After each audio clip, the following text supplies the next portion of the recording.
In this episode of Haunted Cosmos, we discover that Germans are the goats of naming things and that the reptilian, semi-dragon, cyclopean cryptid being that haunts the woods of Maryland is the result of people who won't stop fornicating. This episode of Haunted Cosmos is brought to you by Mount Athos. Results, purity, and sustainability in every bottle.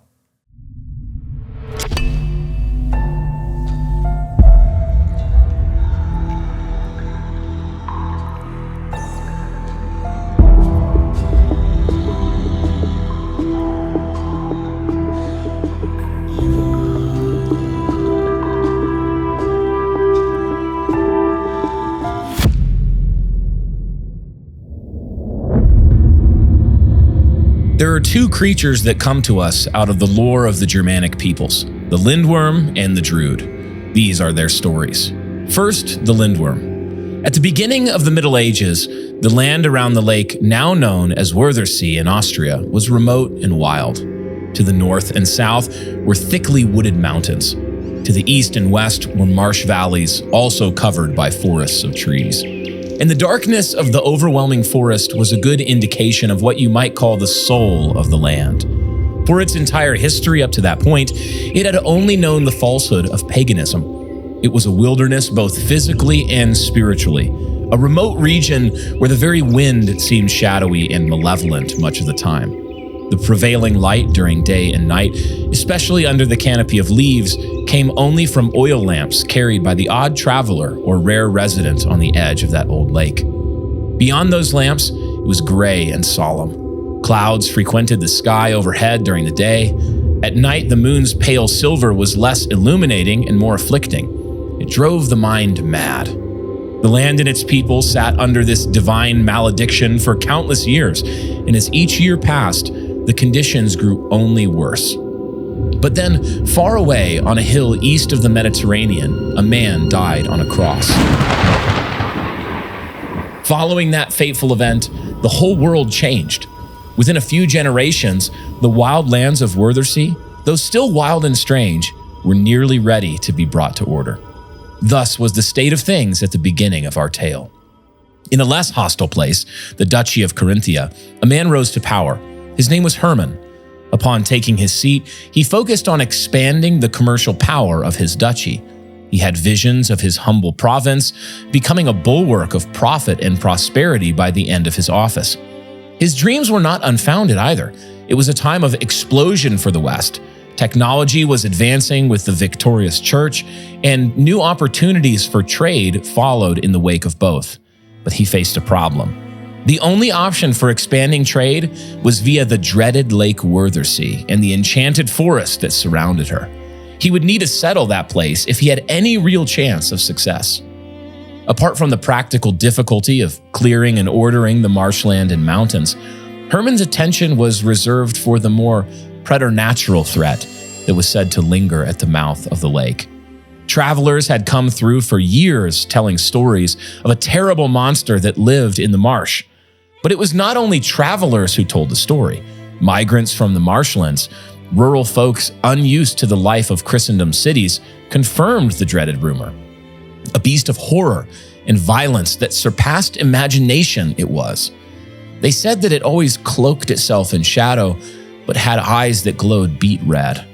Its shriek stung the ears of anyone within a few leagues of it. Some even claimed to have seen the leftovers of its aggression. Maimed corpses of humans and horses and deer, all of whom must have suffered insane torment before their death by the look of their remains. Hermann considered these stories. They frightened him. Of that, there is no doubt. But after years of trying to find some other way to enrich his people, he resigned himself to the truth that the monster, who the townsfolk had named Lindwurm, Winding Dragon, guarded the only possible way. Thus, he plotted the demise of the monster. The Duke enlisted the help of brave knights and city engineers, all volunteers aware of the risk. With a cache of food, clothes, weapons, and lumber to build a shelter from Hermann, the team began the short but arduous trek through the uncharted badlands of their country. A journey of only 6 miles took the stout men 5 days to complete, with no trails and few beasts of burden to carry the load over the terrain. But finally, they were faced with the wall of darkness, muggy air and black trees that guarded the way to the home of the Lindwurm and the shore of the Werther Sea. As a first order of business, the knights went on a scouting party to find where the monster lodged. It was on that trip that the men saw firsthand what they had only heard tell of before. They unanimously agreed that the stories had not done justice to the grotesque horror of the thing. Its serpentine body was as thick as the thickest hornbeam tree. Its 2 legs were heavy with muscles whose sinews could be descried even beneath the layer of scale. Its wings were dark and strong. They stretched out wide enough to bend the trees away any time the monster beat them. But the mouth was the thing that set them shaking. It was a gaping maw, far too big for the already massive monster, that dripped with blood as black as night. Ribbons of viscera from its previous meal hung from the teeth, made visible by the constant gape. And a steady, low rumbling growl filled the air and rang in the ears of the men at every exhale. They caught sight of the beast, and it sent them running back to the small fort the engineers had built. There they told the men how hopeless a venture it was, how none of them, seasoned veterans of medieval war, could stand before such a great thing. That night, the camp was dour. Few of the men spoke. Most of them were content to stare into one of the several fires they had lit around their fort. But as everyone slept, one man stayed awake, unable to rest his mind. He was an engineer whose name is lost to history. He could not reconcile his faith with his circumstances. Had God not charged him to take dominion in the world? Had man not tamed all the beasts? He wondered if perhaps this monster was no mere animal. He wondered if anyone could ever tame it, should that be the case. But in a moment of clarity, he decided to take up the shield of faith and act as though he could not be stopped, even if a power of hell stood in his way. He bent his will toward deception and shrewdness, and by the first light of morning, had his plan. He presented it to the other men. They were skeptical, but he called them to action. He called them to honor and love for their home. He answered their objections and made his scheme clear until they finally agreed to try his idea. Thus it was that the engineers set to work building a massive gallows with a great iron hook hanging from its top. The knights then raided a field not far from the marsh and stole a fat bull from the already thin herd. By the morning of the 4th day, the trap was ready. All morning they labored to push the gallows into position until it finally straddled both banks in a steep section of a creek that fed the Werther Sea. Then it was time for the blood work. They slit the throat of the bull and drove the iron hook into its chest until it hung high above the water by its ribs. It twitched there for many hours before finally going still. In those hours, the men waited in the cover of shadow and trees for their foe to take the bait. With daylight fading, their wait finally ended. The beast lumbered through the bog, leaving a ditch in its wake. It smelled the dead bull and seemed to marvel at its odd placement for a moment before chomping down on it. The engineers sprang out from behind the gallows and cranked on a wheel to set the hook, and the hook was set well. Knights charged from all sides with lances and arrows and covered the monster in wounds. Its hide was thick but not impenetrable. With the hook still lodged in the roof of its mouth, it let out a terrible shriek that stung their ears. But it was a throe of death.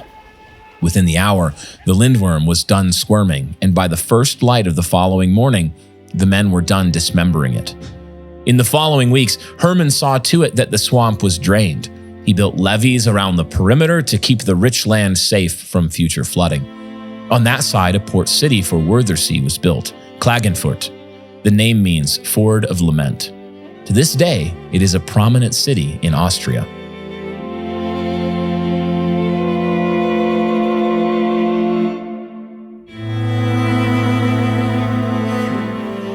The Drude's lore differs slightly, but will sound familiar to listeners of this show.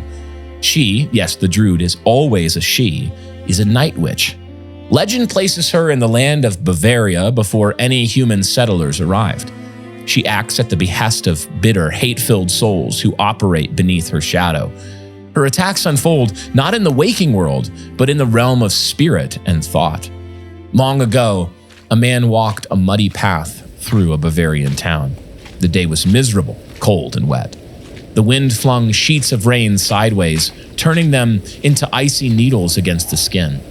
Naturally, the man sought shelter and found it in a public house just inside the township's gates.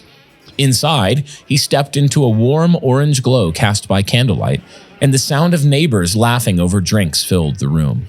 He walked toward a table where one of his closer friends waited. But before he got there, a young woman stepped into his path. She was lovely. She looked up into his eyes with a soft smile, one filled with unspoken hope. He didn't know her name, and her name doesn't enter this tale. She spoke with nervous energy, her eyes darting down and then back up, asking if he would sit with her. He understood the subtext. He was young and knew himself to be handsome. She was inviting courtship. Though not opposed to her, he wasn't in the mood for anything serious. His morning had been long and miserable.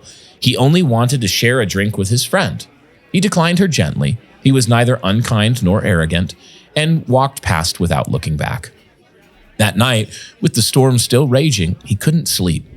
He tossed and turned, sighing in frustration. Eventually, he lay staring up at the timber-framed ceiling, exhausted and annoyed. But somewhere between this restless wakefulness and what followed, he must have slipped into sleep. His next memory was of looking at that same ceiling, though the world had changed somehow. It still resembled his home, but it had become dark and ethereal, as though the walls shimmered and shook. The room looked more like mist than a real place. He sat up. Everything around him looked like a doppelganger of his home, familiar but wrong. Dread settled into his chest. A low droning sound filled the air, and anxiety gripped his heart. A bead of cold sweat traced his brow and cheek as terror mounted inside. He turned toward the doorway, now wide open. It gaped like a black hole, leading only into the abyss. From that darkness came a faint, cruel laughter. The sound grew louder as the shadows in the doorway began to shift and swirl. Then, borne on gusts of night, a figure floated across the threshold. It looked like the woman he'd refused at the tavern, but what a terrible change had overtaken her. She was no longer delicate or lovely. She was skeletal and grotesque. Though she hovered above him, she moved with a jerking, unnatural motion. Cloudy bat wings, slick with viscous blood, sprouted from her back. He stared in horror as she stared down, still laughing that maniacal laugh. Then she opened her mouth, but it didn't stop opening. Her entire head inverted into a cavernous maw, lined with row upon row of sharp fangs. From the throat at the center of that abyss, a terrible scream erupted, piercing his mind and making him sit bolt upright in his real bed, grasping and screaming. It had been a dream. The next day, he visited the parish priest and told him everything. The priest, still not far removed from the paganism of his youth, prescribed an iron shoe to be nailed above the man's front door. The man thanked him, took the shoe, and nailed it up that night. He lay down and again felt that same involuntary stiffness in his limbs. But eventually, as before, he fell into a kind of sleep. At the witching hour, he awoke, not dreaming this time, to scratching at his front door. The claws that scraped for entry must have been long and sharp, for the wood groaned against its hinges and the iron. Deep valleys carved themselves into the opposite side. Between each scraping sound came a scream, the same scream from the nightmare. This scratching and shrieking continued for an hour before it abruptly ceased. The man, suspicious, stayed awake the rest of the night, waiting for the thing to return, but it never did. The next morning, on his way to see the priest again, he noticed a hooded figure walking ahead of him. He caught up, and when the figure turned, he saw the young woman from the tavern. She looked weak and withered, bent as if drained of all strength. Before she turned away, he noticed her face, scratched and bleeding. He sprinted ahead as she scrambled off, almost animal-like, into the woods. She was never seen again. This second encounter confirmed the priest's suspicion. The man had fallen prey to a Drude, a primordial demoness who possessed virgins to lure young men to their doom through night terrors. The priest blessed him and sent him away. Later, the priest wondered how such a being could still operate in a land supposedly Christianized. He prayed and asked God for strength, continued his day's work. The man, however, never recovered. Despair overtook him, and not long after, he took his own life. Thus, the Lindworm and the Drude solidified themselves in Europe's Christendom. One, a monster of outspoken horror, one, a conniving servant of hell that inspired heartfelt and unyielding panic. For generations, Christians thought them to be fairly unrelated to one another, but that mistaken assumption was set to change soon enough. In the early 1700s, large numbers of immigrants from Germany began settling in the Appalachian region of America. One of the areas that received a large number of these immigrants was Western Maryland. They came from a modern Germany with modern bents. They were a casserole of Lutherans, Reformed Protestants, atheists, and mystics. Their reasons for coming were as varied as their philosophies: an escape from war, the promise of profit out of poverty, and a fear of famines that had recently plagued their homelands. They came, should we be charitable, with the purest of intentions, both for themselves and the new world they joined. But with these pure intentions, they brought something else along with them: an inset knowledge and unease of what types of things find their homes in the remote places of the world. They knew the stories of the monsters that their ancestors fought and dealt with, monsters like the Lindworm and the Drude. And I imagine that if they were being as honest with their own hearts as they could be, many of them would have admitted to fleeing those things for hope of younger and less evil lands. It is unfortunate, then, that upon their arrival to the farther west, they discovered similar evils lurking in the shadows here too. Similar evils. Similar, but if the stories are true, maybe even worse. What horrors can man find in this mysterious world? What cracks of darkened doom open in the Pandora's box of wild places when man comes knocking? These Germans, though they wish not to, were about to find out.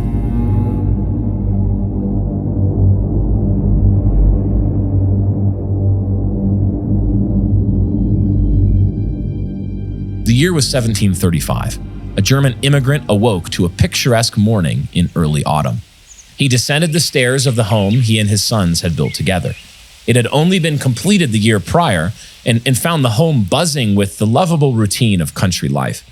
His wife masterfully worked the coal oven and stove, cutting and frying bacon to go with the eggs already done. His older sons were already in the fields, moving their herds of sheep to new pastures and pens. His younger children were finishing breakfast and hopping to the morning chores, sweeping the porch and cleaning the chicken run and all the rest. He sat at the table, and as he did, he could hear the youngest brother and sister bickering over who had to do which job. We've all been there.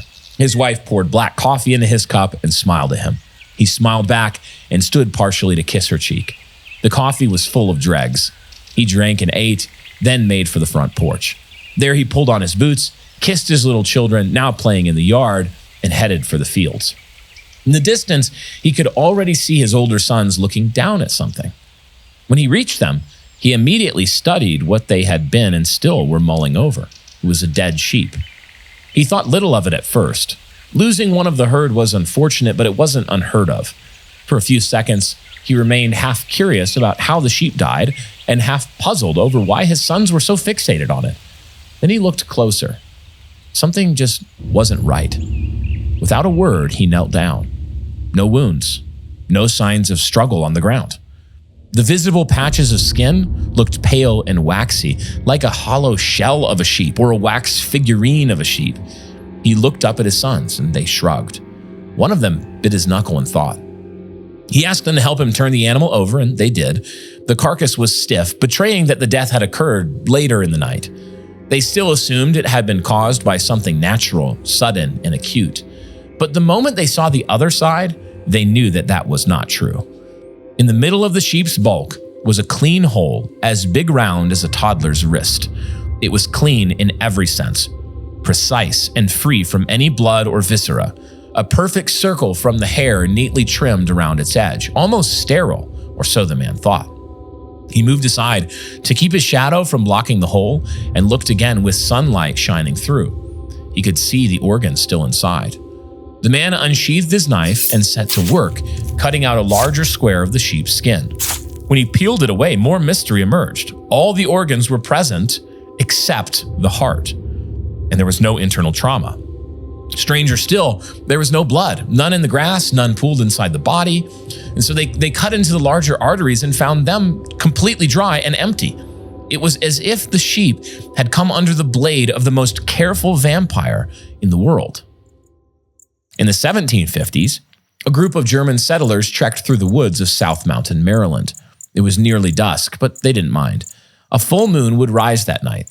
Another half hour of walking before turning back posed no danger. The sky remained clear, showing no signs of clouding. Some time passed.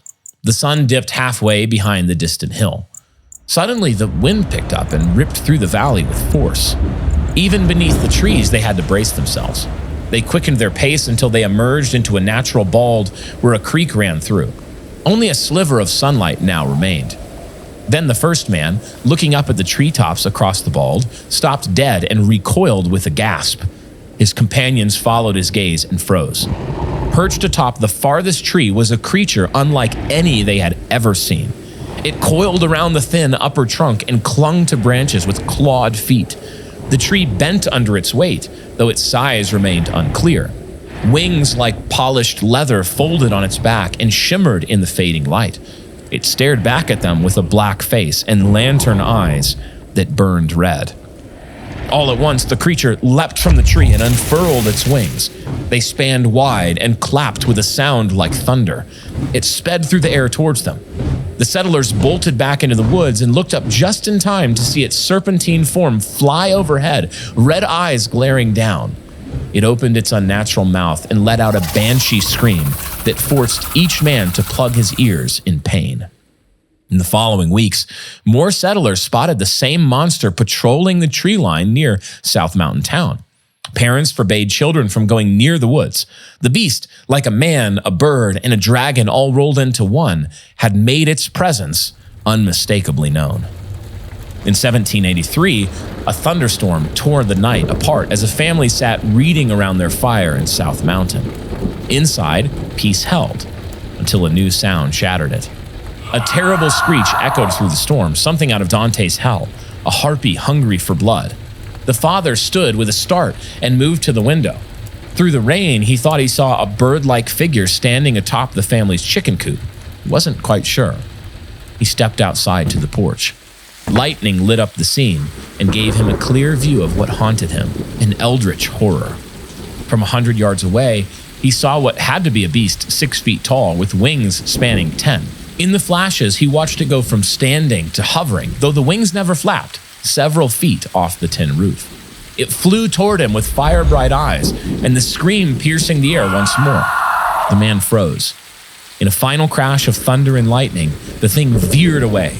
Tentacles like gory entrails flopped from its chest and writhed as if with minds of their own, grasping for prey. The man walked back inside and told his family it was nothing, but they could see the truth etched on his face. No one slept that night. The next morning, when he timidly approached the coop, dreading the creature's return, he found the ground littered with the bodies of his pigs and hens. All of them, to the last drop, had been drained of blood. The stories, scattered over nearly a century of encounters in the same region, began to converge. The people talked and named their demonic oppressor the Snallygaster, quick ghost in English. To them, it was the return of the evil they thought they had left behind in the Rhineland and Bavaria. Had it followed them? Or was this something new? The sighting, these attacks didn't stop. They increased in frequency and severity. More Americans began witnessing the monster. Over time, its German name became Americanized. Eventually, this forgotten demon cryptid from the shadows of American lore took on a new name, the Snallygaster.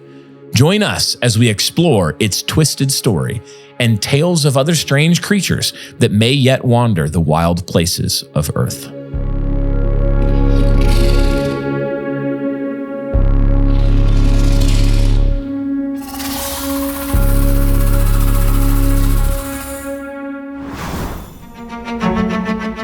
Mount Athos Performance is a family-owned fitness brand that gives you the tools you need to cultivate a lifestyle of health and fitness. Bro, you know I'm doing an ad right now, right? Oh, yeah. No, you're doing great, man. Keep it up. Keep it up. But can you stop shaking the bottle just for a minute? Oh, wait. You want me to stop shaking my Mount Athos Performance shaker bottle filled with Mount Athos Performance protein? Yes, that would be great. Oh, okay. Yeah, sure. Well, as I was saying, Mount Athos sources their goat whey from their family-owned farm so they can create a product that's not full of crazy chemicals or additives. Oh, yeah, dude. You can tell this is the good stuff. I'm drinking this goat so that I can get goated. Oh, yeah. Well, they have products like protein powder, creatine, supplements for your mind. There should be one for sleep somewhere. Head to athosperform.com and use code NCP20 for 20% off your order today.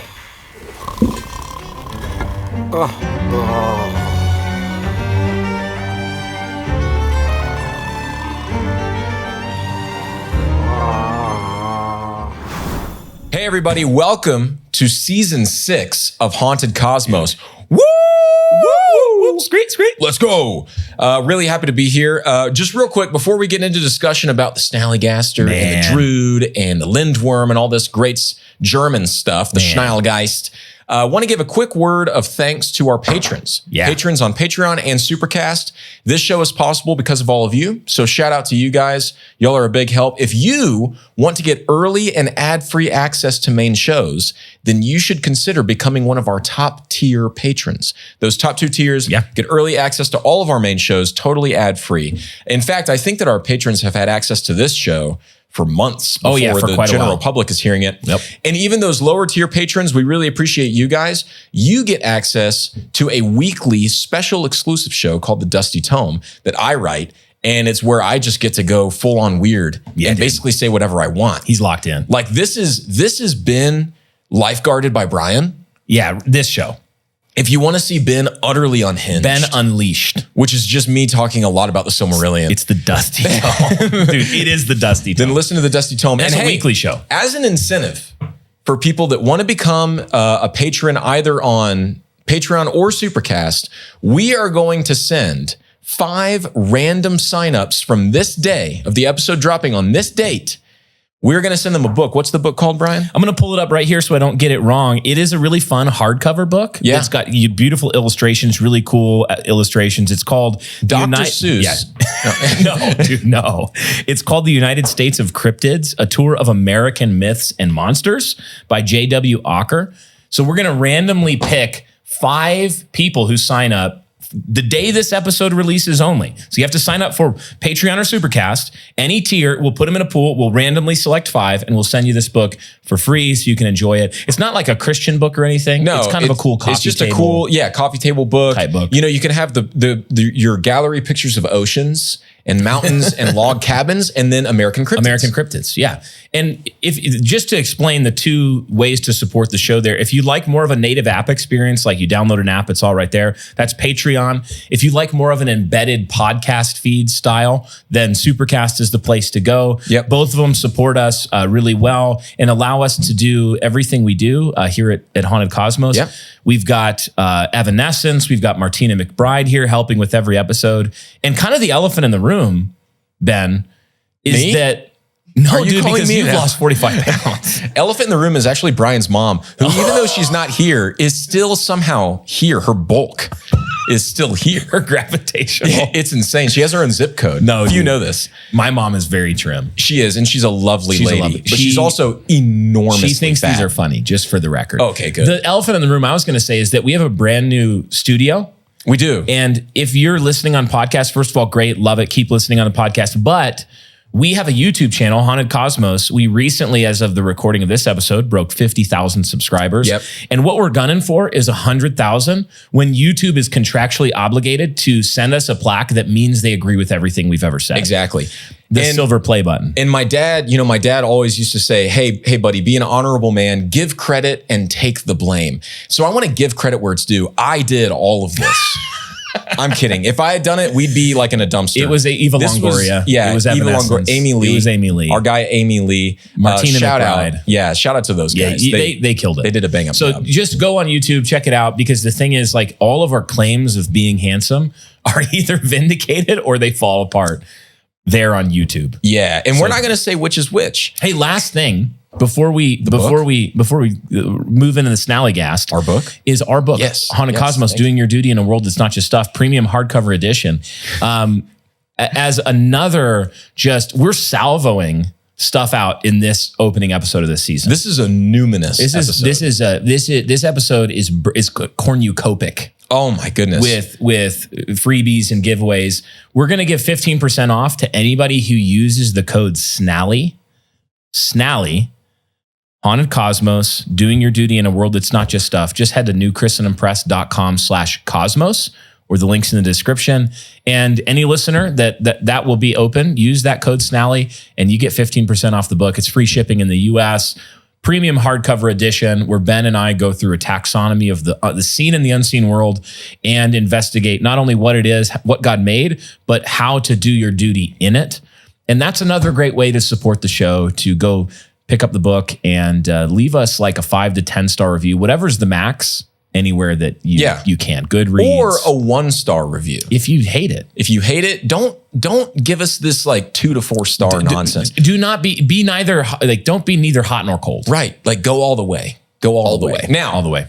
I think with that, we can get into business. Let's get down to Let's get down to some German rooted American cryptid demon dragon people related cyclopean. I could not have said it better myself. Let's do it. Brian, really, the first thing I want to hear from you is, because I think this is the first episode of the season, it's a good opportunity to revisit some of these foundational ideas. Yeah. And distinguishing categories. So we're talking about this cryptid monster thing, preternatural thing. We'll describe what preternatural is, called the Snallygaster. But what I really want to hear from you first is, what is a cryptid? Yeah. A cryptid is it's simply an unknown creature. It's a creature that's unknown to classification by scientists, or it hasn't been captured, and we haven't figured out what phyla and genus and kingdom and family and class. And all those that I forgot. Xylem and phloem, those are trees, actually. I remembered that I went to public school halfway through that sentence. Yeah. I was like, oh no. But it's a creature like that. Now, there were basically 2 types of cryptid really out there. One of them is simply an unknown animal. Yeah. And these are discovered all the time. Yeah. We like to call these like library cryptids because they're boring. They're just boring. It's like, oh, we discovered a new type of shrimp. Yeah. Now it's got a different whisker on it. Yeah, it's not actually boring. Read Haunted Cosmos, Doing Your Duty. Yeah, it's not actually boring. But then there's the really exciting cryptids, right? Yeah, these ones are like cryptids that seem to be almost chimeric, where they bring in a chimera is something that brings together multiple different types or categories of creature. They're all smashed together, like a lion combined with a hyena, combined with a bird, combined with Ben's mom. Yes. And some of these even have almost supernatural or preternatural elements to them. Like the Bigfoot is an example where there's a debate. We know the Bigfoot's real. Is Bigfoot just an unknown ape-like creature? Yeah. Or is it some kind of preternatural, supernatural, fae-like creature that has the ability to cloak, that can bring supernatural dread upon people that discover it, that might even see our previous published work, might even be able to heal people? Yeah. And there might even be some kind of demonic or unclean type of aspect to it. Yeah. The Snallygaster certainly lives in this category. Yeah, because the Snallygaster, if you remember from the cold open, we started with 2 different cryptids from Germanic lore. And one of them, the Lindworm, was much more just like, hey, this is your basic dragon. It's your basic dragon. Everybody loves it. Knights love to kill them. Damsels love to get kidnapped by Harry him. Potter loves to battle it. Exactly. In the Triwizard Tournament. 100%. But there was nothing overtly like demonic or unseen or spiritual about it, really. Yeah. But then there was the Drude. And the Drude was much more of what we might think of as like a night hag, succubus, Lilith type thing, where it's almost purely spiritual.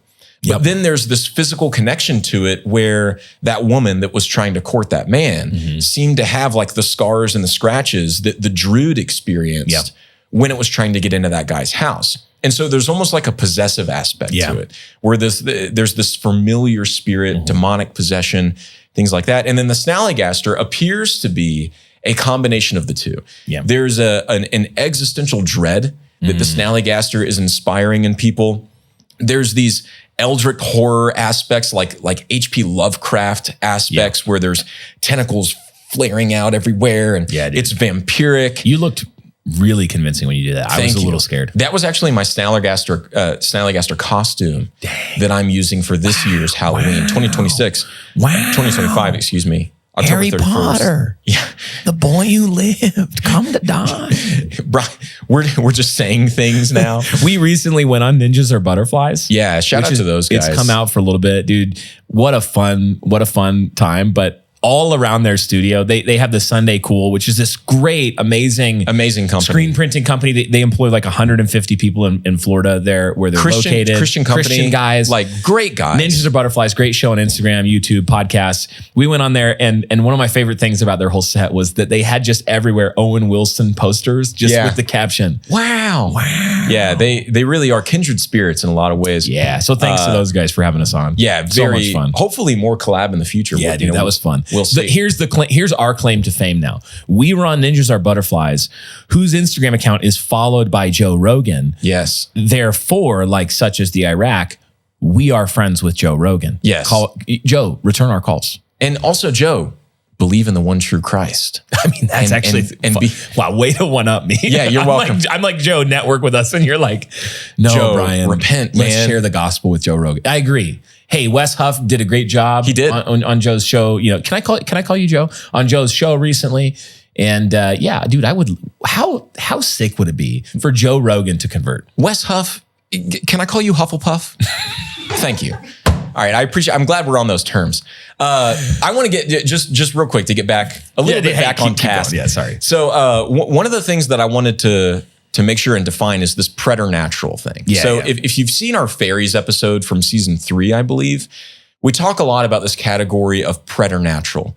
And in the world, now Brian and I are a little bit, I think, on a different page with this. Maybe, I don't know. The way that I generally see the categories of the world are there's natural, there's preternatural, and then there's supernatural. Supernatural, again, this is my paradigm that I like to use, is reserved for God alone because he's the only one that's truly outside of nature. But within the preternatural, you have the unseen.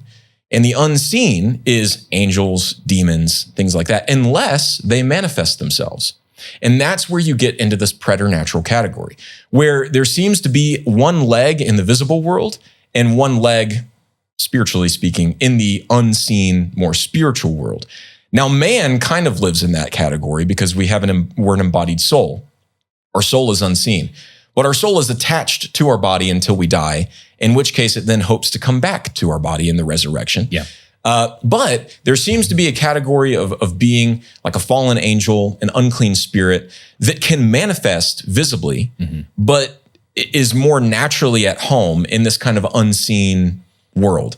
And I think that that's where the Snallygaster lives. Like the Snallygaster, if you take a look at those stories that we read at the end of the cold open, we just gave like a drive-by of some of these early encounters with the Snallygaster. Its appearance almost seems to change or evolve over time. Yeah. So it starts as this like bird, dragon, lizard thing. Cyclopean, right? At that point, even. Yeah, it had one eye. One eye. It's like the Mothman, but instead of a man bird, it's like a dragon bird. But then it eventually became more horrific with these tentacles. But all the while, it has these spiritual aspects to it, like I mentioned before, this existential dread. And I think that that's where we really want to hone in on the categorization of this cryptid, is that it seems to be, like we would say Bigfoot is, preternatural. Yeah. Where there's a big unseen aspect to it, a demonic aspect, we would say. But then it manifests itself regularly in ways that can be seen and even felt economically, where it's like killing livestock and it's destroying homes and things like that. And these are the category in some of these creatures are in the category of ancient, demonic, unclean type of beings that not only terrorized people because they hate God and they hate his image bearer man, but even seek their worship and set themselves up as sort of gods in the way that in the last battle you have Tash, the god of the Calormans, who are just Muslims. Like C.S. Lewis is like, I want you to understand, these are Muslims. And they have their god Tash, who's a chimeric sort of man-bird demonic creature. And there are these Calormans who don't believe in Tash. Yeah. he's just a symbol, he's just a myth, blah, blah, blah. And they start to call on him. But then lo and behold, there in the apocalyptic events of the last battle, Tash comes. Yeah. And to Tash you have called, to Tash you shall go. Yeah. And it's to their destruction. And if you are a long time or even not that long time listener or watcher of Haunted Cosmos, you know that we believe that much of this mytho-history is garbled, imperfect accounts of real encounters that people had, worshiping real beings who manifested themselves in real ways in the real world, sometimes in chimeric forms or in man-type forms or giant form or different forms, but that these are actually real beings. Yeah. So the Snallygaster, I'm not saying I think there are tiers of these beings, and the Snallygaster probably lives on one of these tiers, and that there's another wrinkle to this that I want to go into, but I think it'd be better if we added the next story, and then continued this discussion so they have a little bit more contact, dude. I love with the Snally. Let's leave with some the meat Geist on the bone, some preternatural meat on the preternatural bone. Yeah, let's do it. So, sorry, dude. Hey, don't let me stop you. Why don't you take us in to the next story of the Schnellgeist, the quick ghost? I would love the nothing. I would love nothing more.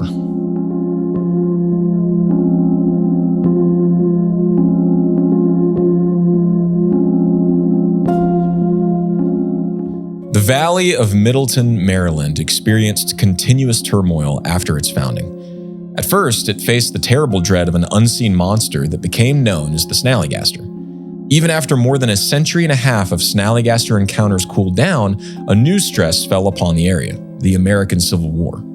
Middleton Valley became a hotbed of activity for both the Union and Confederate armies, who exchanged sovereignty of the region until the decisive year of 1864.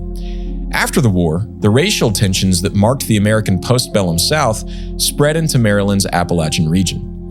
But throughout each infamous episode in history, one lingering common denominator of fear gripped the backwoods of Maryland, that same shadow of the Snallygaster.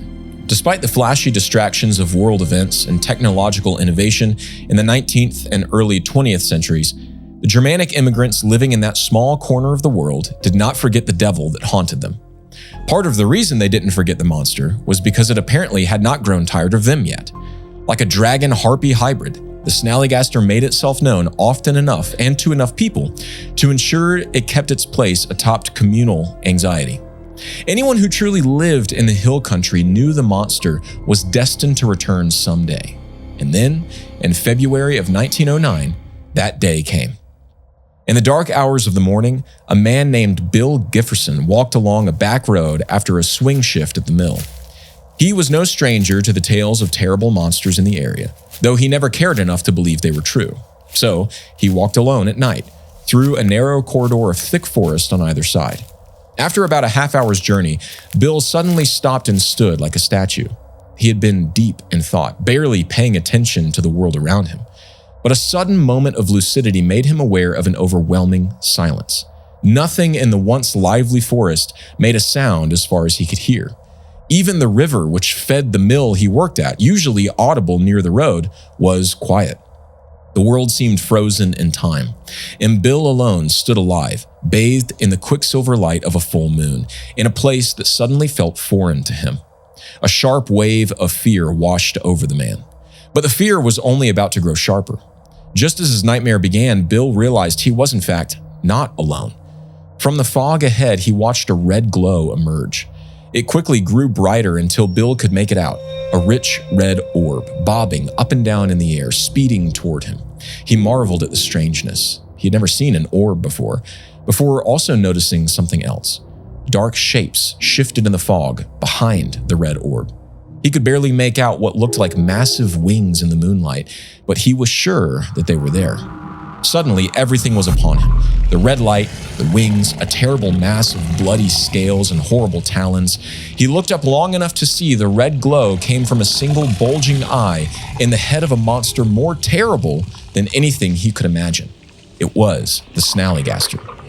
In the time it took to process his horror, he felt massive talons stick into his back and side. The monster lifted him off the ground in a single flap of its wings, and Bill screamed in terrible pain. He looked up at his captor and saw nothing but blackness punctuated by that single eye glaring down, piercing and red. Then, still flying, the beast opened its mouth. Dozens of rows of razor teeth gleamed white before Bill, helpless as he was, felt them clamp down on his shoulder. He thought it was the end, that death would come at the hands of this awful creature from hell. Amidst his cries for mercy, he closed his eyes and waited for death to take him, but it never did. Something drove the Snallygaster to lose his prey. Perhaps it was an inconvenience in flight. Perhaps it was a sinister attempt to inspire yet more fear.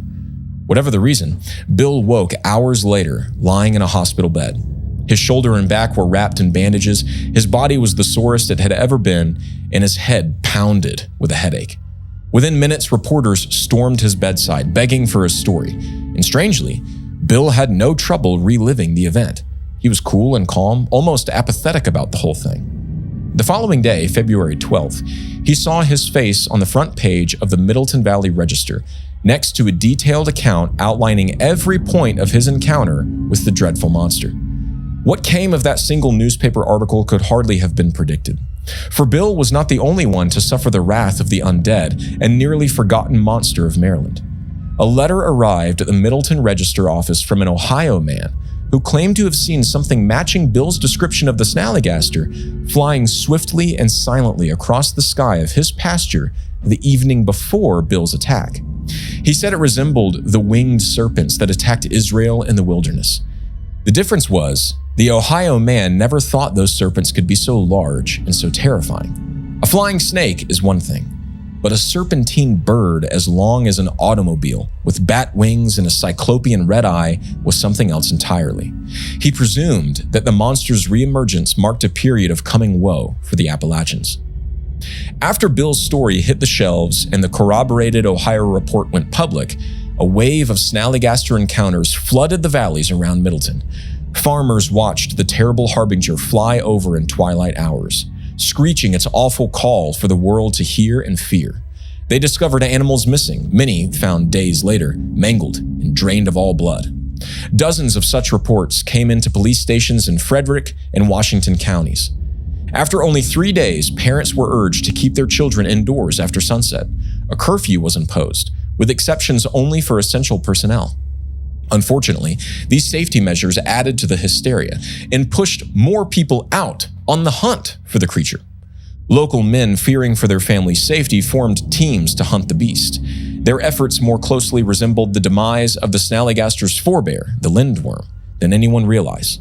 While these hunting parties had no success, the beast didn't target them as prey. Instead, it focused on the few fools who tried to kill it all on their own.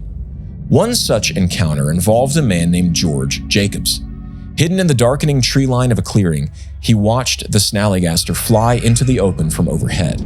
Its disgusting and frightful appearance froze Jacobs for a precious moment before the monster noticed him. When he regained his wits, the beast was already flying toward him. He raised his rifle and shouted angrily while a shot rang out. Then Jacobs stepped back in dismay. He had heard the impact, dead center mass, but the beast didn't even seem to notice. What kind of hide covered this demon? Jacobs took no time to ponder the question. He sprinted into deeper cover and dove into thick brush just as massive jaws snapped at emptiness behind him. He scurried further away and then turned around. The Snallygaster flapped its wings, hovering just out of reach. The red eye stared into Jacob's soul and gave him the most despairing premonitions he ever knew. Long spiked tentacles like squid arms hung like living entrails from the creature's chest and stomach. That image of the predator so close, so uncaring and unmoved by the struggle of the man, haunted Jacobs forever. Such an ugly thing. Still, he was glad to be alive.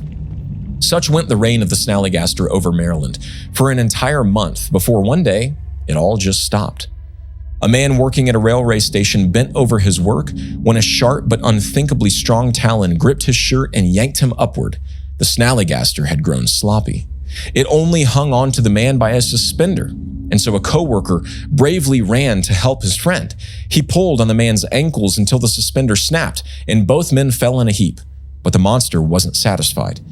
It descended and stood tall before the men, supporting itself with a thick coil of serpent at its base. Then, marvel of marvels, the three beings fought. The two men guarded against the beast's attacks while it lunged this way and that, beating its wings and stirring up dust. A third man rushed into the chaos and fired his pistol at the glowing red eye. This, of course, did little more than annoy the Snallygaster. It breathed scorching fire from its nostrils and consumed the bulk of each man's clothing. As they patted themselves down, the monster just flew away with a deafening screech like a night demon, and it was never seen again by that generation.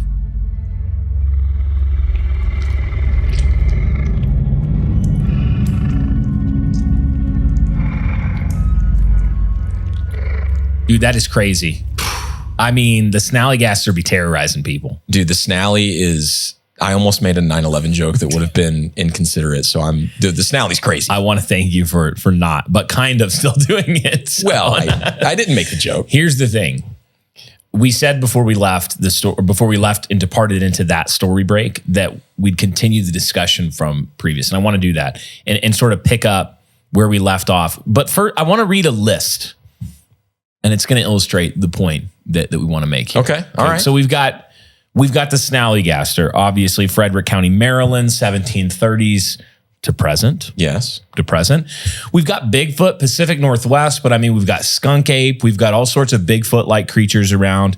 Mothman, Point Pleasant, West Virginia in the 60s. The Jersey Devil in the Pine Barrens. More on the Jersey Devil, by the way, in a little bit. 1735 to present. Remember that date. We've got the Chupacabra in the Southwest in Texas. We've got the Wendigo, the Great Lakes region, especially Minnesota and Wisconsin. Skinwalker, that's our stomping ground here in the West. That's right. In Utah and the Southwest. The Thunderbird, the Great Plains in the Midwest, 1800s to present. We've got the Flatwoods Monster in West Virginia in the 50s. Champ, Lake Champlain from the 1800s. We've got the Loveland Frogman of Loveland, Ohio. The Goat Man of Maryland. We've got the Dover Demon in Massachusetts. The Pukwudgie, one of our old-time favorites from Massachusetts, and the Wampanoag lands. That's pre-colonial. We've got the Ozark Howler from Arkansas and Missouri and the Ozarks. The Melonheads of Michigan, Ohio, Connecticut. The Lizard Man of South Carolina. The Dog Man of Michigan. I'm just remembering some of the jokes that you have historically made about the Dog Man in the Midwest. And how it's actually just one of their ladies. It's just Midwest women, according to Ben. I'm so sorry, Midwest women. Brian's words. That happened. Brian's words. Apparently my words. We got the Wampus Cat. We could keep going on here. So America is full of all of these various cryptids, every region. The Wampus Cat? Dude, the Wampus Cat. I wonder if he's cattywampus. Come on. Dude, that was you were so real for that. This is not just a North American phenomenon. It's not just something that we see in the deep past. It's not just something we see now. This is the type of thing that we see everywhere in the world. Yeah. Ancient times through today, hundreds and thousands and millions of sightings of different various strange things like this. It's common in geography, yes, and in time. Common in geography and in time. And we've already traced in this Snallygaster legend some creatures from Austria and Germany, where these German immigrants had come from. Now think, when they're coming to North America, they're coming to a land there in the 1700s that has been largely unreached by the gospel. Yeah. A land that is mainly inhabited by animism and people who are worshiping various land spirits and creatures. Yeah. The Native American people stretching back for thousands of years at that point in North America. And they have all of this lore of creatures and gods and demons and bad and good spirits that they had worshiped or lived with or fought against. And one of our big theories that we've promoted here on the show that we want to reiterate and connect to the Snallygaster now is that you should expect to see this kind of thing, especially whenever the gospel goes to a new land. Yeah. You could think about the kingdom of God radiating out, like in the cold open, you talked about this man in the Mediterranean who's crucified, and it changes everything. Christ is crucified. He dies and he's buried. He rises. He's enthroned in the heavens. And from there, he commissions his people to go out and to baptize the nations, to go out to all of the nations, baptize them in the name of the Father, Son, and Spirit, teach them to obey all he's commanded. And that's what happens in history from that moment. Radiating out from that epicenter, we see waves of conversion and nations and peoples turning from their old gods to the true God through Christ. Yeah. Now, when that kingdom goes out, you have a dynamic that plays out through history that Irenaeus is even talking about in the 2nd century, which is that where the borders of that kingdom go out, we see great conflict with the gods. Yeah. Not just with the peoples, but with the powers and principalities. We see miraculous conversion. We see miracles and signs. We see demonic possession. And we see supernatural encounters with dragons and with demons and unclean spirits. And we should expect that wherever the borders are, the war rages. Yeah. Now, the kingdom within can be subverted and you can have apostasy happen. Yeah. Which I have some thoughts on that. Yeah. Just put a pin in that. But North America in the 1600s, 1700s, even, pre-colonial through colonial through the founding of America, even then the settling of the West and westward expansion and, manifest destiny, what we're seeing in this period is the borders of the gospel of the kingdom expanding and the Christian peoples coming into conflict with the demon gods of the old world and bringing them under the foot of Christ. Right. Now, I think we see them crop back up in times and places, and maybe that was one of the things you wanted to talk about. Yeah. But when I think of the Snallygaster and creatures like it, now some of it's mythic, some of it's merely folklore, but I think at least a significant core of these types of things are actually documenting real encounters that people really had. And that's the nature of them. Yeah. It's border warfare as the conquering kingdom goes forth. Yeah. Guys, we hope you are enjoying our incredibly lively discussion on the Snallygaster. But before we continue, we need to hear a quick word from our sponsors. Ben, I wanted to talk to you about something. I'm concerned about you. What are you concerned about? Every time I see you, you have more and more Indigo Sundries products. I feel like you're overdoing it. Dude, give me one example. Dude, this is exactly what I'm talking about. Do you see, where did you even get this from? What's the problem with having some soap on hand? Ben, we're at work right now. There's What, you don't want to smell good at work? There's going to be no situation where you need Indigo Sundry soap at work. Have you ever gotten sweaty in this basement? Dude, yes. Every time we're filming, I look at you and I go, he's so handsome. Well then, you're gonna need some soap so that you don't smell as bad. Do you see what's happening to you? How are you even? Are there do you have fairies that give you this? Dude, what are you talking about? Have you partnered with the Fae? No, I'm a stone cold Christian who likes soap. Dude, wait a second.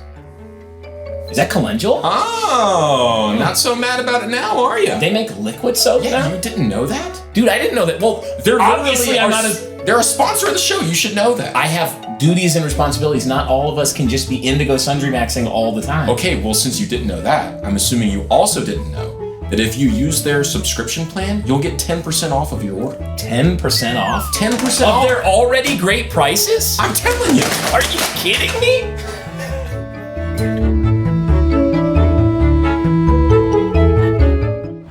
I think the thing that I was going to say was we're living in a unique time where we don't live in a pre-Christian land. Now, we kind of do in Utah. It's a little bit of an exception, but I'm talking just America in general. Yeah. We don't live in a pre-Christian land. America had a Christian founding. Although at that Christian founding, there was a lot of weighty voices that were speaking that had very theosophic ideas, that had some, mono, non-Trinitarian ideas. Yeah.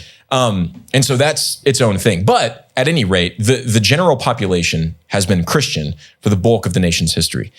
But now we see America is apostatizing. So we're seeing a mass exodus from the faith, a rejection of the faith of our fathers, and a desire to seek materialism, agnosticism, atheism, paganism, witchcraft. Yep. There's a whole spectrum of this. My thing is we're post-millennials, and so we believe that the nations will no longer be deceived until the enemy is released from the pit and given time, for a time to deceive the nations, which I'm not convinced that that's right now. Okay, so then my question immediately becomes, so why are we seeing these things pop back up more and more and more? And I think one possible answer, would love to hear your thoughts on this. One possible answer goes back to that thing that you mentioned from the last battle, where the Calormans are appealing to Tash, even though Tash is fairly inactive for a long time. Yeah. And Aslan says, you've appealed to Tash you shall go. My question is there something with apostasy that when you invite back in those demonic monsters into the rule of your life and world, even if you're ignorant about it. Yeah. The Lord providentially at times to sanctify his people, to discipline the unbeliever, and to judge the unbeliever is saying, okay, you've appealed to that.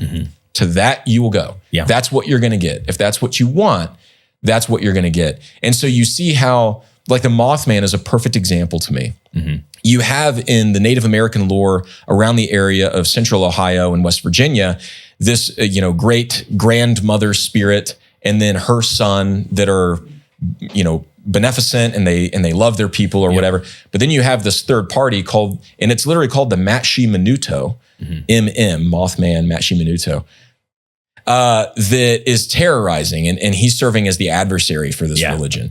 And then you see the Mothman come back, and the characteristics are very similar in terms of their appearance and the dread that they inspire and the destruction that they cause. And I'm wondering, like, could the Snallygaster be a similar example if we start seeing more of him today, which we'll get into in a moment? Some of these other more demonic-like cryptids in the world and in America, are these examples of a spiritual discipline taking place or judgment taking place where God is essentially saying, you've appealed to Tash, you're going to go, and we'll see how good it is for you. One compelling argument in favor of that theory is in the list that I just read, the sheer number of very famous American cryptids that actually come up in the mid to late 20th century. The 50s, 60s, 70s, and 80s are when we have an explosion of this in a lot of these regions. Mothman, like literally half of that list. We see sort of two periods. There's a huge wave in the 18th century in the 1700s and some in the 1600s as well. But there weren't that many people here in the 1600s yet. It was really in the 1700s that we start to see large populations building up in North America, order being brought, the gospel taking root, the land nation being settled. founded. Then in the 1800s, with westward expansion, you see more of them, particularly in the West. Thunderbirds, skinwalkers. Native American Southwest sort of region through California, a lot of that sort of thing. But then there's a lot that just crop up in the 20th century. And the 20th century is the century in American history. It's sad how early it is in her history, where really large-scale apostasy, I think, started to take root in the soil of our nation. I mean, you had World War I, which was really the Great War to define all future wars. It was terrible, and it was the destruction, the mutual destruction of Christendom. That's where it began. And then right after World War I, what do you see in America? Well, you see the Roaring 20s. You see sexual degeneracy start to really take off. Now, it was covered in fancy dresses and some lingering chivalry and things like that, but it was, I mean, read F. Scott Fitzgerald, it was degeneracy. And that's really where the apostasy begins. And then after that, and then especially after World War II, where the apostasy is codified, basically. You start to see more and more overt debauchery among the people, but then this lingering apparent threat of demonic spiritual encounters. And it's on every level, especially in the 60s and onward, America became a conquered people. We see the Hart-Celler Act with the massive influx of third world immigration. We see people basically just beginning to make decisions for the nation, whether it's sexual decisions about the home and the state of the home, decisions about our monetary policy, how we see life with a widespread abortion, all of these things, inviting invasion of our nation from foreign lands. And we see America spiritually, physically, economically becoming an enslaved people, or at least the fruition of earlier decisions really becoming like a small infection that becomes gangrenous. And I think it shouldn't surprise us that in that period, you see two things.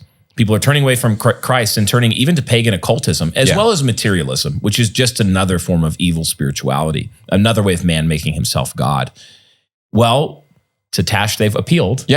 And the old gods, I do believe that when given root, they can and will return, attempt to enslave people. And we will continue to see this until people repent and turn to Christ and re-Christianize their land. And so it's not the nations being deceived again. It's the nation, the responsible parties within the nation, which is all of the humans, deceiving themselves. And with that widespread self-deception and apostasy and delusion, it's like, you have to let the vampire into your house. You're saying like, yes, please. Yeah. Why do you Come think in. that trope is there with all of these different Iwatu here with the Pukwudgie? Dude. The vampiric legend. Go listen to our Fae episode from, again, season 3. So many of these things, they ask that you invite them in. Yeah. These are not merely physical beings. Even the Mothman does that. Even the Mothman does it. What are you seeing? You're seeing the manifestation of spiritual apostasy, of demonic and unclean spirits taking rule, and of sin. And even, by the way, we let in. like a word on that kind of materialism. Another word for materialism is pantheism, because man is supposed to be a worshiping creature. We're supposed to have something to give ourselves to and give adoration to other than ourselves. And what materialism quickly becomes, we see this with the green movement and environmentalism that run rampant, is a form of pantheism where you just worship what you can see. Earth Mother. Yes, you give yourself and you give all of your efforts to the good of just what you can see. It's Romans 1. Yeah, and the thing is, pantheism is particularly pernicious because if we're right, and there is this preternatural category, of fae and things like that, well, they have that leg in nature, and they're fallen in nature. And so when you think that you're just giving like veneration to, well, this forest needs to be saved despite all the good that we could get from like responsibly logging it because it's just a forest. But what if there is a spiritual presence within that forest that is for your bad and for your ill? Well, now indirectly, you're giving veneration to a demonic spirit that's over that forest. And you've taken off a Christian people where that gospel of the kingdom has gone forth and taken root into people and formed that people and made them prosperous and all these things.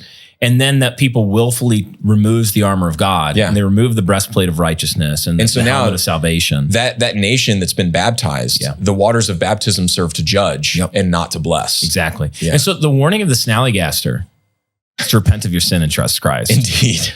It's crazy, but what we've determined is that you should not follow the demons, but you should repent of your sin. Seriously, turn away from it and turn to Christ, because these things follow. Hell follows sin and apostasy. Yes. It does. It follows the rejection of Christ. It takes deep root in human society and warps them into wicked and twisted ways.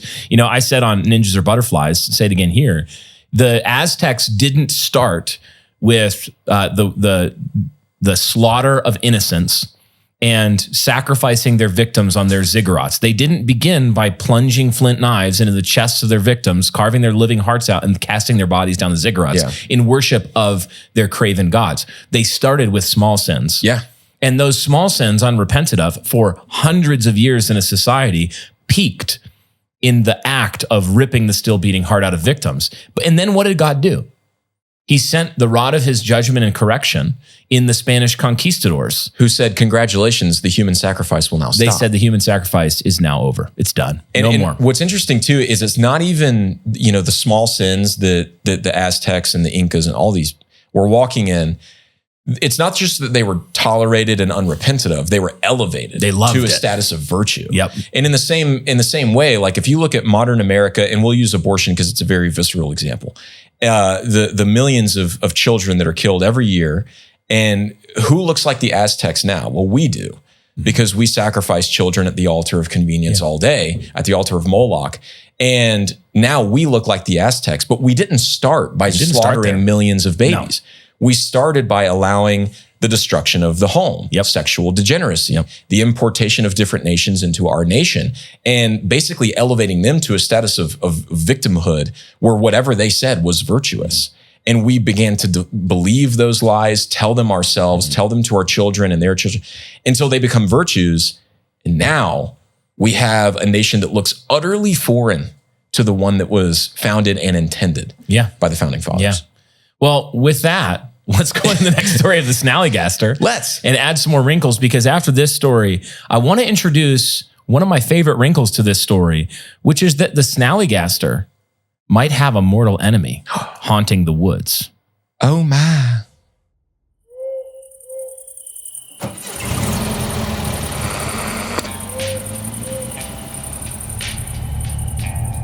In late fall of 1932, a married couple drove through the night on the winding roads of South Mountain, Maryland.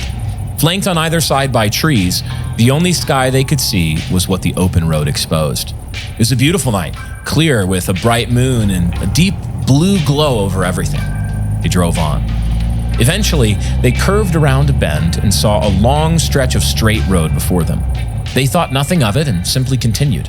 But halfway down that mile or so stretch of clear view, the car was suddenly jolted backward as if the man driving had slammed on the brakes. His wife looked at him puzzled. He lifted his foot and cocked his head to show that he too was confused. He hadn't done anything.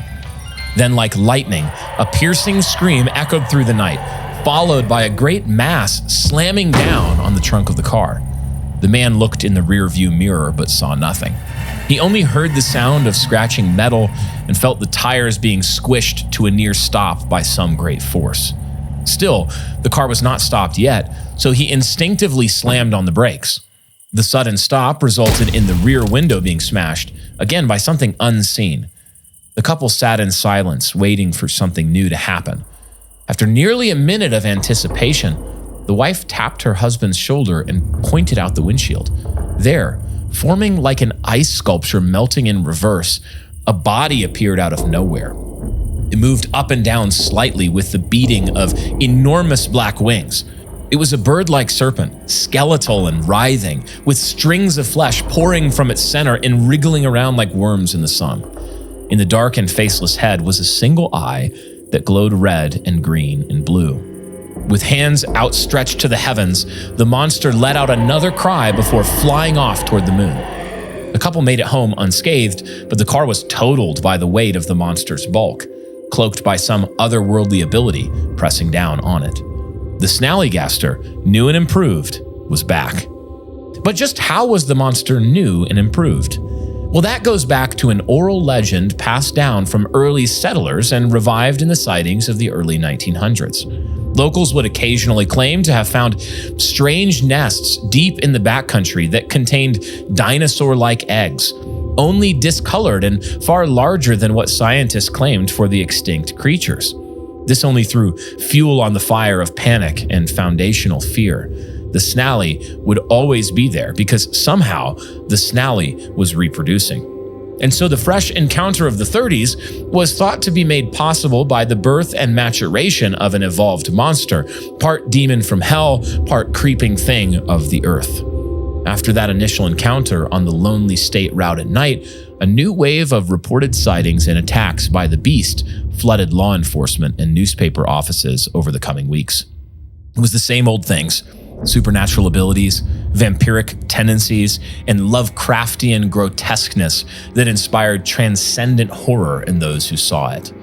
But then, just as suddenly as the wave, some 23 years prior, this new string of attacks ended with the December 21st release of the article in Hagerstown Morning Herald entitled "Death of Snallygaster is Reported." It outlined the following fantastic story. In Washington County, Maryland, there was a black market moonshine distillery known to locals as Frog Hollow. Being the height of Prohibition, this operation was far removed from any other human society. It was, as much as one can be in the American East, totally remote. The bootleggers working there were therefore shocked and frightened to look into the sky one night only to see an ancient evil soaring toward them. They took to cover, thinking the monster was hungry for their flesh or blood, and watched its approach with hands gripping rifles and shotguns. But lo and behold, they never had to fire on the creature a single time. For just as they were about to spring out in their own defense, the monster plunged itself into the 2,500-gallon vat of mash liquor. It was completely submerged for upwards of 2 minutes before what came next, which was, of course, the coincidental raid on the moonshine distillery by local ATF predecessors George Danforth and Charles Cushwa. To the bootleggers, the timing was perfect. Their production was ruined by the monster, presumably trying to drink all of their booze anyway. They turned tail and ran in all directions into the wood as fast as they could, leaving the officers to deal with the monster. Free from the threat of jealous moonshiners, the agents approached the liquor vat with guns raised. They pushed the barrels of their firearms over the rim of the vessel as quickly as they could and started firing. Right away, though, Danforth knew it was to no use. The dreaded plague of Maryland, The Snallygaster's vengeful offspring itself lay dead in the shine. It was determined later that it had succumbed to drowning after the rich amount of lye in the liquors sent it into shock. And that was it. That was the end of all Maryland's trouble from the Lindworm and the Drude, the Schnelle Geist, the Snallygaster. George Danforth, who was an actual agent working prohibition cases, closed the case with a dose of lightheartedness when he told the reporter for the Register, quote, "Imagine our feeling when our eyes feasted on the monster submerged in a liquor vat." He ended his interview with a belly laugh.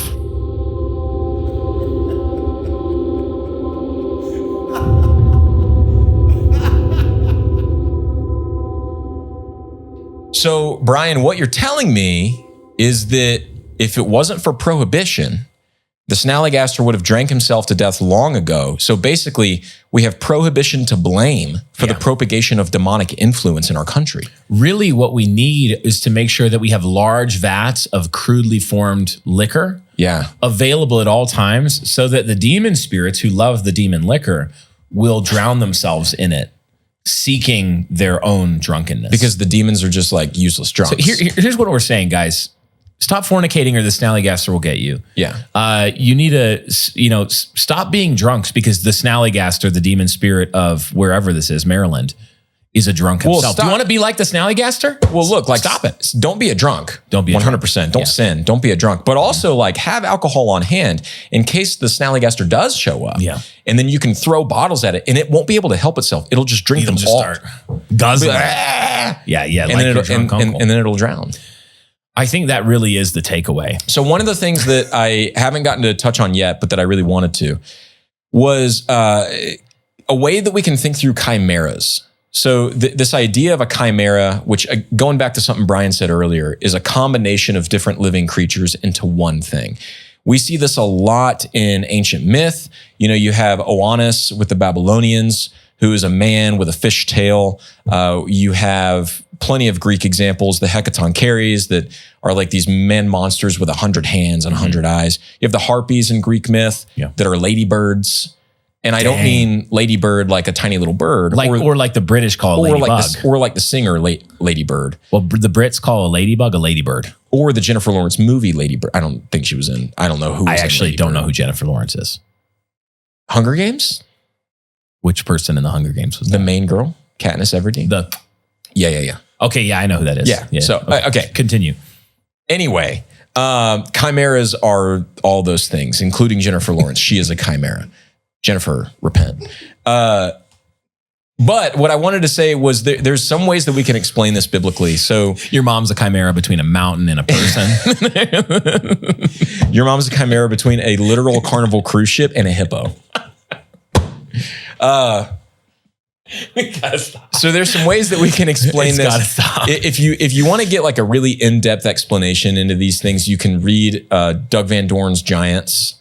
He has like an appendix about it. About chimeras? Yeah. And I remember thinking, wow, this is interesting, but I don't remember anything from it at all. So that's not really helpful. Thank you. But there's a much more basic thing that we can do. And it's that we can look at the physical descriptions of angelic creatures in the Bible.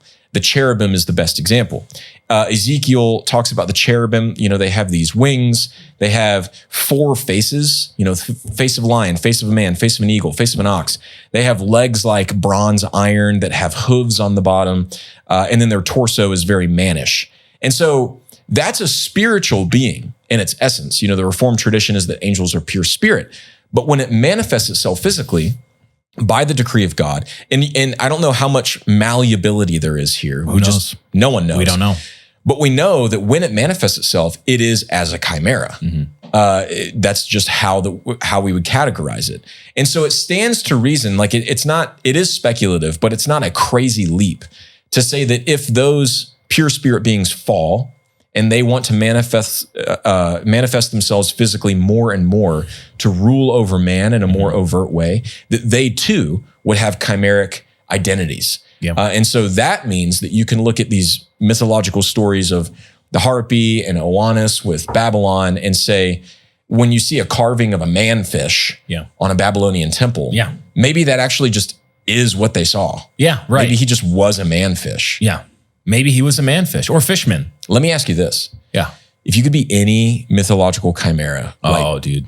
unicorn, griffin, Pegasus, manfit, merman, you'd be a merman for sure, dude.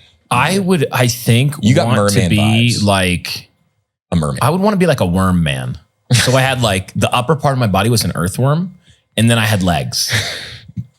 That would be terrifying. You know what I'm saying? Because like and I'm the size of a person. Yeah. So like it's a big, thick earthworm body on the top that's kind of like, wiggling around. You're getting to eat dirt. But I can walk around. I have all of the benefits of bipedal ambulatory movement. Yeah. So I can just absolutely flop my worm self and terrify people. Dude, I think you'd last about 10 minutes before you were shot by some Christian farmer doing the right thing. Doing the right thing. That would be my son's dream, to be a worm man. How about you? He loves to eat dirt.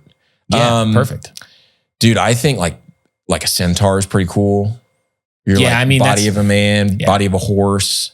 That's it. What if you had the upper body of a horse and the lower body of a man, like a minotaur but horse? Yeah, like people are always wanting the upper body of a man, but like a horse, that's a powerful horse head. You get the mane. Yeah, but those horse Dude, you get all that haunches. hair up there? Those I could use the hair. I'd want a lion head, and then everything else stays the same, so that I can have a lot of hair. That's because I'm running low on hair, guys. I mean, look at this. But in your defense, you look like Henry Cavill. But I also, in every other way. I look like I look like from the eyebrows up, like a meth addict. That's true. Yeah, that is true. Yeah, that's true. So sad. So here's the thing, though. There is another chimeric sort of creature that may actually be the same thing as the Snallygaster. Dude, lay it on me. And then I have the mortal enemy that I teased. Oh yeah, the Jersey Devil. The JD. The crazy thing about the Jersey Devil is that it was first, the original legend starts in 1735, which is one of the biggest sightings of the Snallygaster was then. And it's not too far removed. Very similar chimeric dragon-like skate, like a lot of similar elements. Some people have said that these may have been a similar class of being that were. And now the origin story of the Jersey Devil is like the 13th child of some witchcraft. And blah, blah, blah. But a lot of the origin stories are very fuzzy, muddled. The thing, my big beef with that idea, let's hear it. Is that the Snallygaster, one of its defining features is that it has no legs. It may have front paws, right? If you That's will, a good point. Front talons, but it doesn't stand upright. Maybe on they're any legs. cousins. And the Jersey Devil has goat hooves because goats are demons. Maybe they're cousins. Maybe there was something weird with a goat and a Jersey Devil And a Snallygaster. Oh, and a Snallygaster. Yeah. So I want to note two things really quick as we transition into the mortal enemy of the Snallygaster, that we actually had the appearance of a cryptid on the show moments ago. You can scroll back and see if you notice the arm of Evanescence appeared in the shot not too long ago. The arm essence here on YouTube of Evanescence. The arm of the quick arm, the Schnelle arm, the quick arm reached in because someone also left their water bottle on Geist, the set. Because it was a very ghastly arm. He's very pale. The Geist arm. Very, very, very. He doesn't get out, true. and he doesn't get out on the golf course as much as we do. Now, what's crazy though about this story of the Snallygaster is that there is another wrinkle to it that is absolutely fascinating. Another layer to this onion. And it is that there was allegedly an immortal cryptid enemy of the Snallygaster that lived in the same region. Angel. And they warred with one another. Angel. And at first I was like, a house divided cannot stand. You know what I mean? Right. But then I thought, but at the same time, like on a pirate ship, there's probably a lot of mutiny. That's true. Okay. Because they're all prideful. They're all very prideful. Yeah. So there's a creature called the Dwyo, is what they called it. And it was very much like the cryptid inversion of the Snallygaster. The Snallygaster is like a being of the air and the heavens, and it would come down and rain death. It was reptilian and dragon-like. But then there's a creature of the earth it is a wolf-like creature, but a chimeric wolf-like creature. Yeah. It was like, see, the Germans are so real when they name stuff. It's like somehow the perfect word for a thing.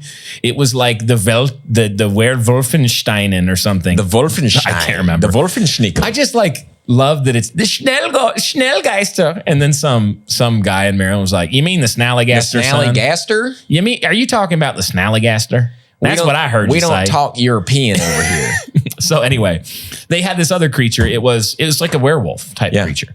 But there's no element of it turning into a man necessarily, or the full moon part. But it's just a wolf-like creature, 6 to 9 feet tall, very muscular, dark fur, very wolfish. And allegedly, this creature would wage war Dude, that is with the Snallygaster in the woods. I want to read the main source, the main story from this.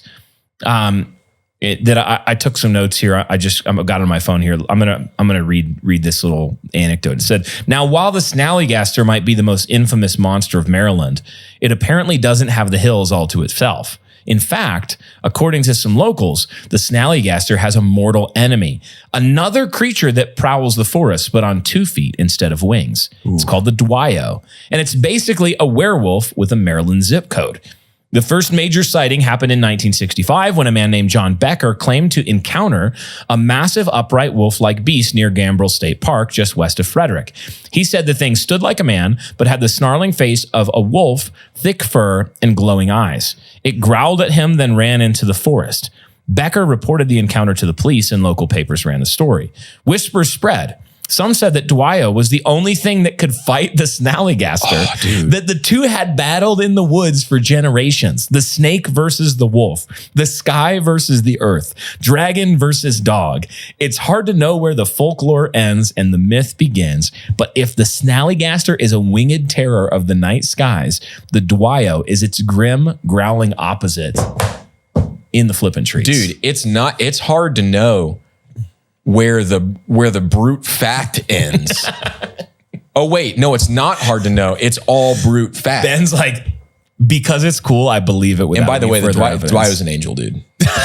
Angels scare people all the time. Doesn't matter if that guy was Christian or not. So the Snallygaster's getting uppity, and so God's like, "Hey, Dwyo," and it's just an angel that's like hasn't had a lot to do yet, and he's like, "You're gonna go wolf it up on this thing." Dude, it's like in the Silmarillion. Leaps its way in and it says, "Not today." It's like in the Silmarillion when Beren has taken the elves of Nargothrond to Minas Tirith because he needs to go steal a Silmaril from Melkor. Yeah. And then Luthien is like, he's never going to make it. Yeah. They get trapped in Minas Tirith. And then Luthien shows up with Huan, the Hound of Valar, the Hound of the Valar. And Sauron changes himself into a vampire, and Huan is fighting the vampire. Yeah, it's exactly like that. So what I'm saying is, Huan was an angel in a sense. I mean, Dwyo's an angel, dude. So this connection being airtight basically explains the whole legend. Yeah. And I choose to believe that everything you just said is true. Yeah. And I think with that, it's time to round out the episode. Yeah. Now, we're going to go into the hot close here. Yeah. And what we want to do is just give you an example of how much these stories of these cryptids that are apparently just, super powerful material creatures, how much they rhyme. And so we're going to tell the story of one of the guys that you listed in that list of other cryptids. And it's the lizard man of Scape or Swamp in South Carolina. Yeah, so thanks for listening, guys. Like we said at the beginning, if you want to support the show, link in the description. You can sign up on Patreon, Supercast, and we're going to be giving away a great book on American cryptids for your coffee table to 5 lucky signers on the day that this episode comes out. If you're listening on audio, make sure you head over to YouTube, just subscribe to the channel. If you ever want to see us. Yeah. If you ever want to see the magic and not just be brought there with our mystical soundscaping.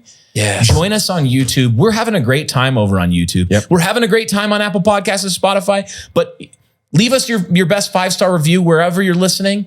And guys, thanks for listening. We hope you enjoy this hot close. Enjoy season 6. We're happy to be here.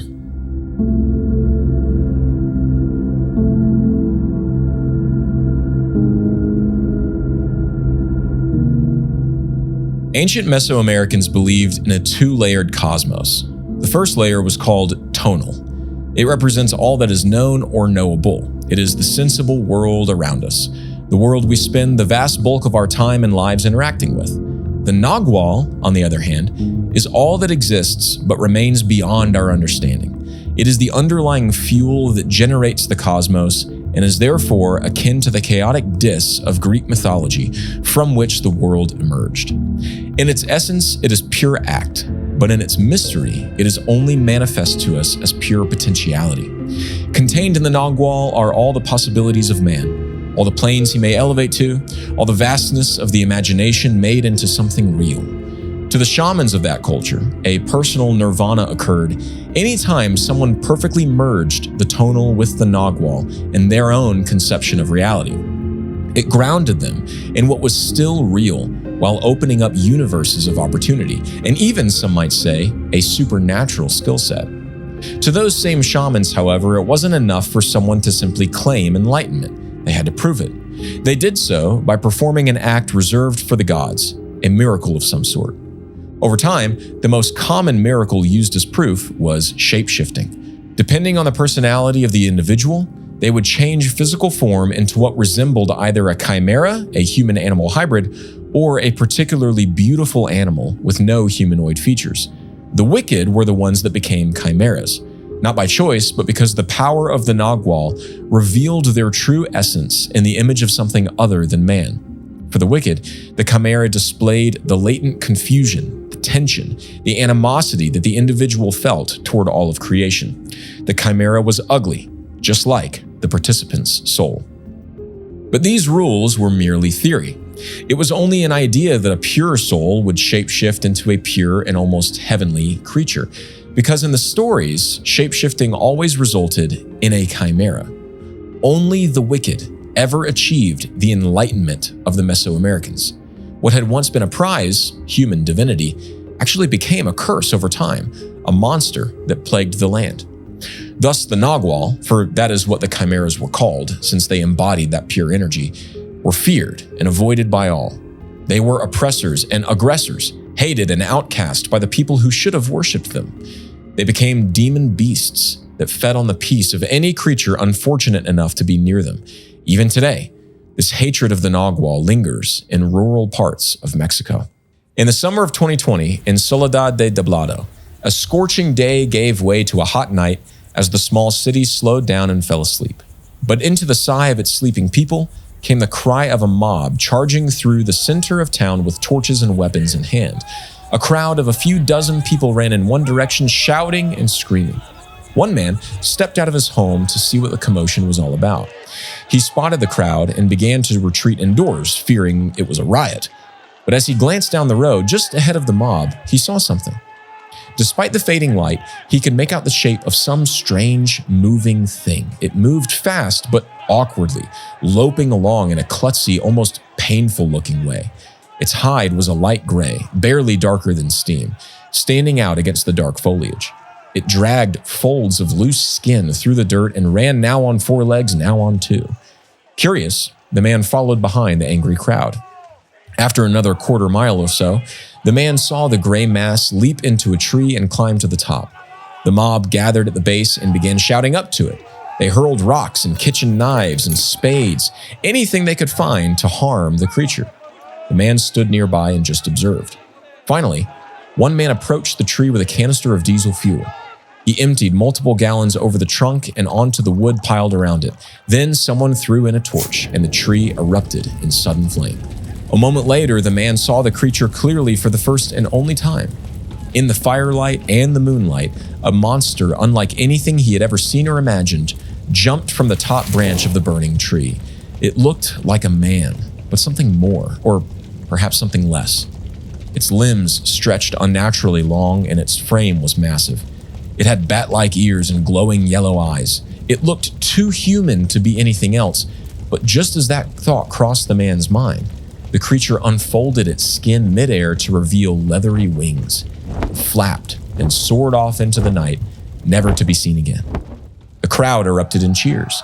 They congratulated each other, certain they had just chased away a Nagual. Several members of the mob streamed the entire event live on Facebook, and that video received over 35,000 views and prompted a response from Mexican government authorities. But what about us? What other Snallygasters or Naguals might still haunt the remote places of the US? Perhaps more than you think.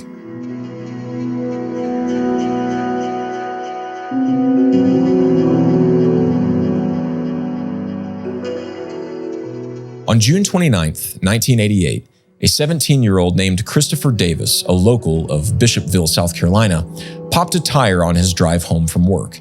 It was 2 a.m. He had just finished a long shift at a fast food restaurant and was eager to get home and fall into bed. You can therefore imagine his frustration when he had to pull off the road to change a flat tire in the middle of the night. The only silver lining, Davis thought, was that he had stopped near one of the only functioning streetlights on that stretch of road. At least he would be able to see what he was doing.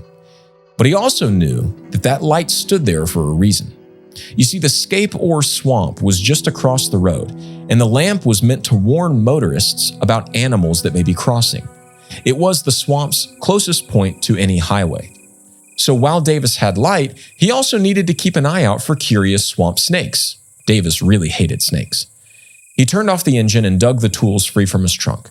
The buzz of the overhead light blended with the cicadas all around him, a quite nice night symphony, were at a less annoying time for the boy. He slapped a mosquito on his neck and muttered to himself, still buggy, still muggy, and still hot, even in the middle of the night. He jacked the car, removed the damaged wheel, lifted the spare, and started tightening the lug nuts. Then, suddenly, he realized it had gone quiet. The cicadas, crickets, and frogs had all stopped. All he could hear was the low buzz of the lamp and his own increasingly heavy breathing. He couldn't help the breathing, and he didn't know why it was quickening. Some alarm inside of him was going off. The silence felt wrong. Davis hurried. He packed up his tools and rolled the ruined tire back to the trunk and slammed it shut. As he walked toward the driver's door, fumbling with his keys, he looked up. In the penumbra just beyond the edge of the streetlight's glow, he saw a figure walking toward him. It was tall, at least 7 feet, he later estimated, and bulky. In that first moment, Davis panicked, thinking it might be a carjacker or roadside killer. He grabbed the handle and yanked the door open, but as he stepped into the driver's seat and glanced up again, panic turned into horror. The figure was now sprinting at him. Now he could tell that it wasn't a man. Its skin was scaly and slick, smeared with mud and draped with dead tree branches clumped with mud and soggy with water. Its silvery scales glimmered in the warm yellow light. Where its hands should have been were 3 massive bloodied claws. Its head, shaped like a lizard's or a gecko's, was the size of a giant. Its soulless, glowing green eyes looked onto him as he ran, and its weight made the ground tremble with each pounding footfall.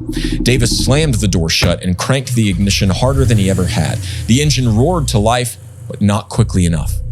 He looked up again just in time to see the creature mid-air leaping at the car. It landed on the roof with a heavy thud.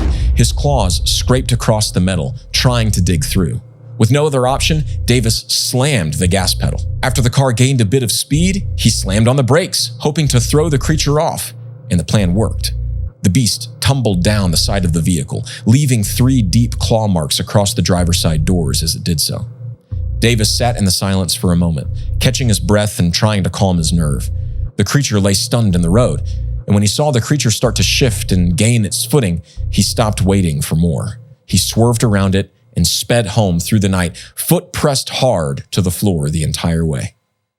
In the following days, Davis told the police what had happened. Surprisingly, they believed him. They examined the scratches and confirmed their strangeness. None of the officers had seen anything like them. They judged Davis mentally sound to provide adequate witness and even administered a polygraph test to the boy, which he passed. Christopher Davis, for sure, had seen something he couldn't explain. That much was certain. In the days after his report, more calls came in. Locals, scared and with trembling voices, told the police of a creature that looked like a man and a lizard who was terrorizing their neighborhood, stalking their homes, attacking their animals, damaging their cars and storefronts. All the encounters took place all along the border of Scape Ore Swamp. These sightings continued for nearly 20 months. At least a dozen witnesses described a reptilian humanoid, 7 feet tall, clawed, scaled, yellow or green eyes. Many said it had a tail. In every report, its glowing eyes stood out as the most terrifying detail, the detail that stuck with the people and provided lasting dread. Then, just like that, the sightings stopped. The lizard man of Scape Ore Swamp faded into local lore and tourist brochures. Bishopville forgot the reality of its monster and made it into a fiction preserved on children's t-shirts and novelty coffee mugs. Much like Maryland with the Snallygaster, South Carolina forgot its villain. At least, they forgot that villains might actually be there somewhere. That was, until a man was attacked in the Scape Ore Wilderness in the winter of 2008, and all those old fears rose to the surface again. Was it the same monster? Was it its offspring? Or something else entirely? I don't know. Perhaps those questions are better reserved for another day.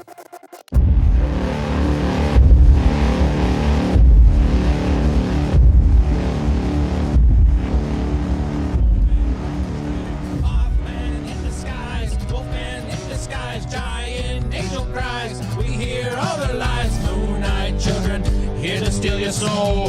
Bigfoot skinwalkers off from my control. Haunted cosmos, I'm so scared.